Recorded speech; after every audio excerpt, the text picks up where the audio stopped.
हा विकास की विनाश? पहिल्याच पावसात पुलावरील डांबर गेले वाहून. सिंधी येथील ग्रामस्थांचा भ्रष्टाचाराचा आरोप. मारेगाव तालुक्यातील सिंधी गावाजवळील कुंभा रोडवर नव्याने तयार करण्यात आलेल्या नाल्यावरील पुलाची अत्यंत दयनीय अवस्था झाली आहे. काल रात्री अचानक झालेल्या मुसळधार पावसामुळे या पुलावरील डांबर पूर्णपणे वाहून गेले आहे. पहिल्याच पावसात कंत्राटदाराने केलेल्या निकृष्ट दर्जाच्या कामाचे पितळ उघडे पडल्याने हा विकास आहे की विनाश, असा संतप्त सवाल सिंधी येथील ग्रामस्थ विचारत आहे. पुलावरील डांबर वाहून गेल्यामुळे रस्त्यावर खडी उघडी पडली असून रस्ता खराब झाला आहे. पावसाळ्याच्या अगदी सुरुवातीला जर या कामाची ही दुर्दशा असेल तर संपूर्ण पावसाळ्यात नागरिकांनी व वाहन चालकांनी इथून प्रवास कसा करायचा, हा मोठा प्रश्न निर्माण झाला आहे. या खराब रस्त्यामुळे सिंधी परिसरातील नागरिकांना ये-जा करण्यासाठी मोठी कसरत करावी लागत आहे.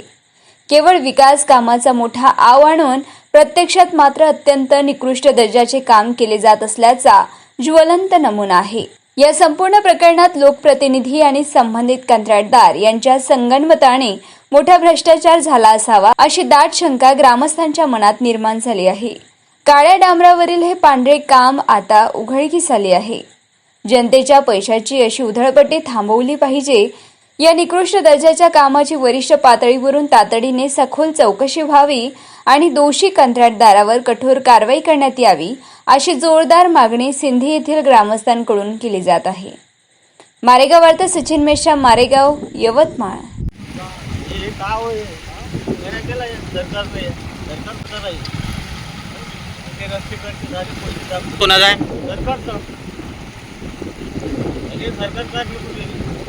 गावकरी म्हणून तुमचं म्हणणं काय?